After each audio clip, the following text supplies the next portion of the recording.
Muganda wange weebala emirimu gy'okola, weebala emirimu gy'owetuusaako, weebala obuweereza bonna. Amanya gange nze Nkwanga Vincent. Akubuulira enjiri. Era ne leero nziza okukubuulira enjiri ettuntu lya leero. Oyinza okuba ogiraba misana naye nziza okukubuulira enjiri ettuntu lya leero. Ngamba nti Mukama mwebaza ebyo byonna byakusobozesezza okukola. Entalo zonna zaakulwaniridde, akuleseewo ng'okyali mulamu. Waliwo ensonga lwaki akuleseewo ng'okyali mulamu. Waliwo abaafudde ku kyalo kyo, waliwo be baakubikidde olunaku lwajjo, waliwo be baakutegeezezza nti bagenda kufa bali balwadde naye gw'okyaliwo oli mulamu. Waliwo ensonga lwaki. Ekyo nno neebaza Mukama nti olw'okuba nga oli mulamu ate olw'okuba nga osobola okulaba ebigambo bino nga osobola okubiwuliriza. Mweleeto ne muddiza ekitiibwa ne muddiza n'amatendo olw'okuba nga akuleseewo ng'oli mulamu. Mwebaza nno ate nagwe nkwebaza. Sirema kwebaza abantu olw'ebintu bye mukola, emirimu gye mukola. Nkwebaza olw'obuvunaanyizibwa bw'okola. Nkwebaza olw'okuba nga olabirira famire yo. Nkwebaza okuba nga osobola okukolera gavumenti n'owa omusolo n'efuna ssente ezikola enguudo. Obuvunaanyizibwa bwonna bwonna bulungi nnyo era obukoze. Era birungi nnyo, kirungi ekyo. Kubanga Bayibuli etulagira okutya abakulembeze, okubassaamu ekitiibwa abakulembeze n'okukola obuvunaanyizibwa bwonna batugamba. Ekyo nkikwebaza. Naye kati nno waliwo omuntu omulala omu gw'okyalaga ajjalidde okutya Katonda oyo yennyini ayakutonda. Kubanga Bayibuli egamba nti abantu bonna, buli Katonda bw'ati bw'ayagala abantu bonna okulokoka. Gw'atannalokoka kati gwe gwenjogera naawe. Essira ndijje kw'oli abadde yalokoka edda ng'akola obukozi emirimu. Gw'atannalokoka gwe gwenteeseeko essira kaakati. Ngamba nti ebyo byonna ng'obikoze ng'abantu gavumenti ozissaamu ebitiibwa, bakama abo bassaamu ebitiibwa, Katonda naye ayagala okumussaamu ekitiibwa. Agamba nti yasindika omwana we Yesu Kristo abantu bonna bamukkirize era bafune obulamu obutaggwaawo. That means balokoke. Naye walokose muganda wange, walokose. Ombuuza lwaki oŋŋamba okukkiriza Yesu Kristo okulokoka? Kubanga waliwo amakubo abiri gokka. Bayibuli waliwo ekkubo effunda n'ekkubo eggazi. Bayibuli egamba nti ekkubo eggazi lyo lirabibwa abantu bangi nnyo nnyo kubanga ggazi, naye nga litutwala mu kubula. That means kikutwala mu kuzikirira. Nti gwe olunaku olumu singa oliba ovudde mu mubiri guno, ng'ovudde mu mubiri ogenda kuzikirira bw'oliba nga tewakkiriza Yesu Kristo okubeera omulokozi wo.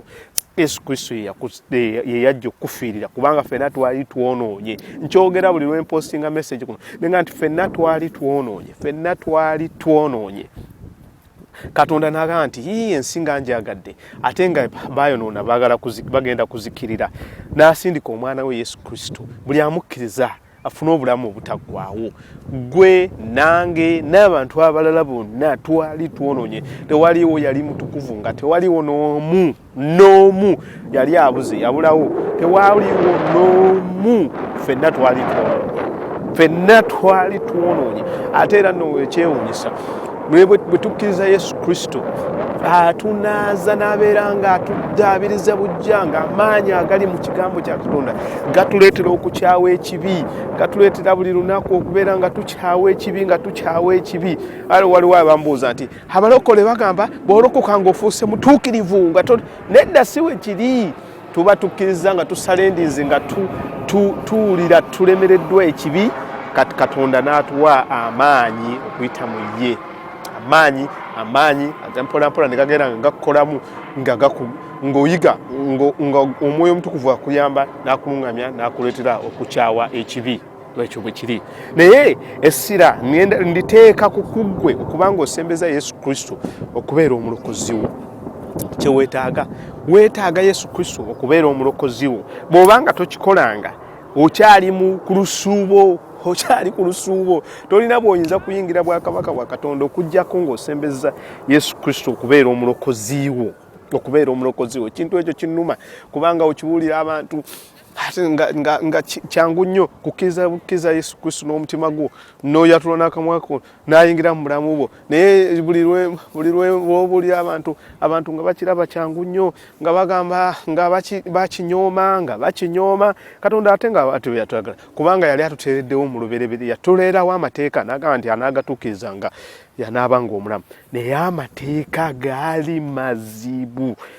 ng'amateeka tegwali n'omu asobola gatuukiriza, tewali n'omu nga tewali ne bw'ofuka obufusi ku buliri ng'eri teeka oli onoonyi ng'wegamba ebintu byali bizibu nnyo ng'amateeka tewali asobola gakola ki gatuukiriza. Naye kakati n'atuwa ekintu ekirala ekyangu nti buli anakkiriza ng'omwana we abeera omulamu. Naye ekyo nakyo abantu bakikaluubiriza nga bakitya nga bakirabanga kyangu nga ne tubagamba ate tetwagala byangu kyokka nga n'amateeka ga Musa agaali amazibu nago nga gabalema okukwata kubanga gaali mazibu.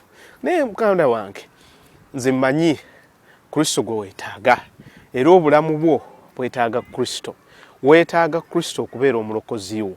Weetaaga Kristo okubeera omulokozi wo kubanga Bayibuli eyongera negamba nti lyekkubo bwe bulamu n'amazima, yekka lye bulamu n'amazima.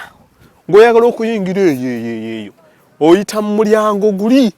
Yesu ekkubo bw'oba oyagala okuyingira eyo, bw'oba oyagala okugenda eyo okulaba Katonda, bw'oba oyagala okugenda mu bwakabaka bwa Katonda, bw'oba oyagala okugenda okulaba obulokozi buli mu Yesu Kristo.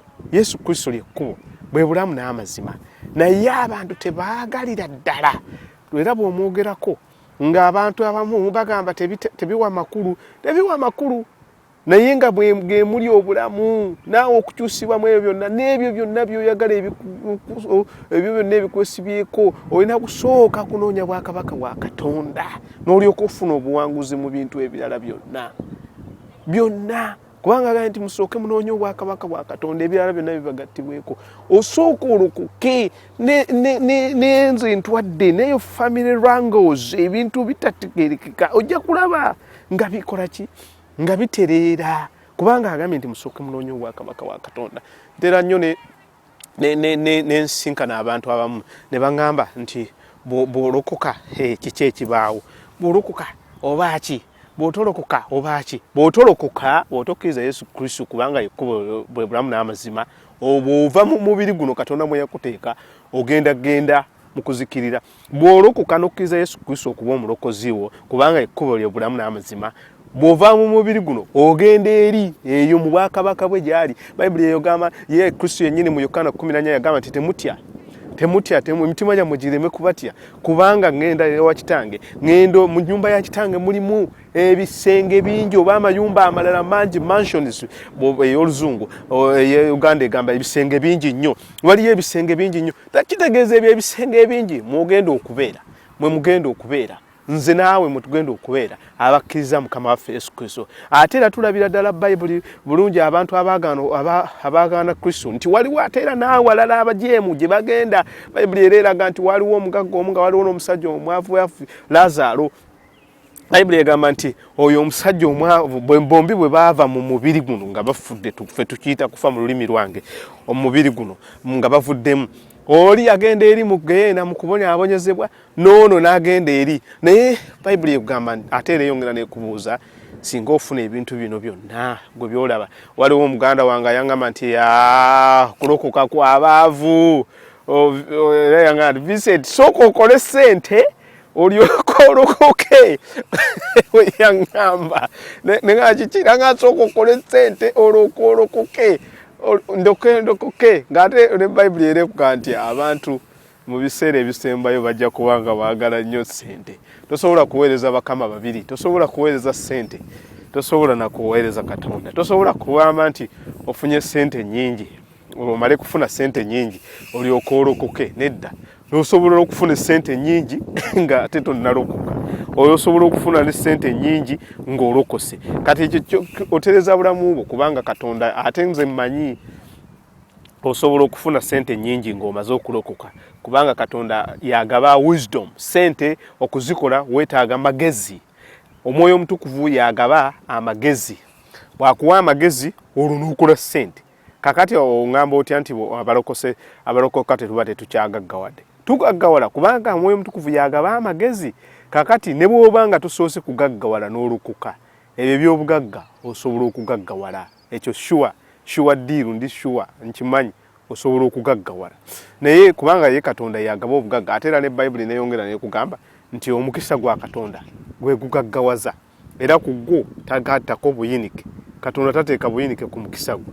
okugaggawaza taguteekako buyinike n'akatono taguteekako buyinike bw'aba akugambye nti Vincent ogenda gaggawala that means ogenda gaggawala ekyo teyeetaaga bw'aba akugambye nti Fred ogenda gaggawala ye weetaaga akuwa magezi naye okulokoka si kw'abaavu bokka wabula n'abagagga balina okulokoka weetaaga okulokoka okulokoka mwoyo gonze gwenfaako sifa ku mubiri ogwo omwoyo gwogwo gwenjogerako ogwo ogugende mu bulamu obutagwagulemu okuzikirira mwoyo gwogwo gwenjogerako naye nga gwolina ogusalirawo kubanga gwoli mu mubiri gwe guli mu mubiri ogwo omubiri ogwo gwe gulina okukuwangula ne gugamba nti kale tukutadde lokoka njagala muganda wange olowooze ku bintu ebyo ofumintize ku bintu ebyo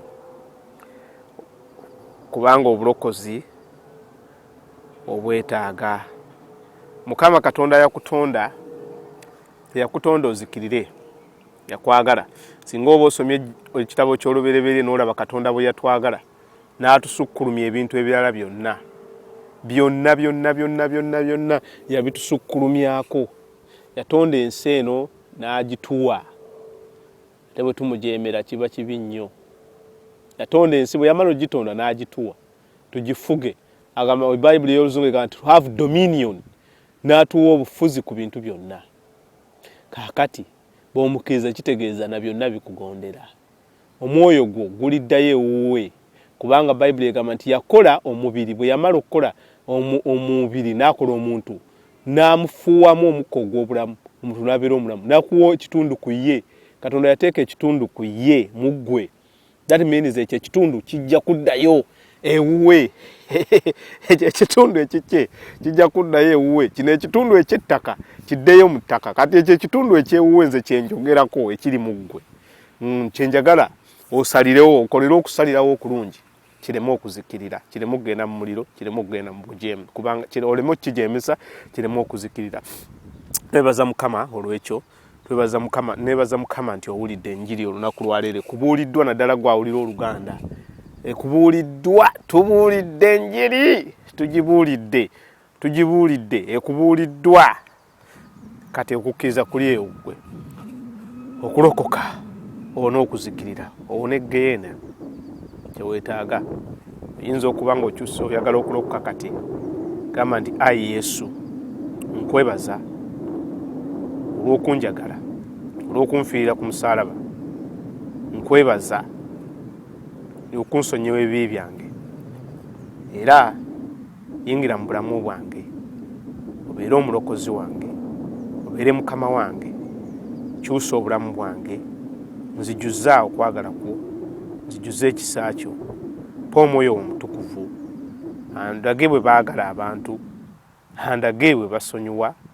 andage buli kimu nzikiriza n'omutima gwange njatudde n'akamwa kange ndokose ddakiika bulinga 13 obwo olokokeddemu oba ozikiririddemu bw'obigaana nebaza Katonda nti okkiriza n'ompuliriza Mukama akuwa omukisa ntumira mikwano gyange ntumira mukwano gwange ali eyo Kasanda mukwano gwange omulala ali eyo Kapeeka bamuyita bya Katonda ntumira mukwano gwange omulala ali Fort Portal bamuyita Katerisi nentumira ne mukwano gwange omulala ali eyo Kinnawattaka bamuyita Godfrey nembaga nti bannaye mulina okulokoka nira n'emikwano gyange bali eyo mu Owino gye bakolera nenga nti mulina okulokoka Mukama abampeera omukisa tunaddamu nate Mukama abampeera omukisa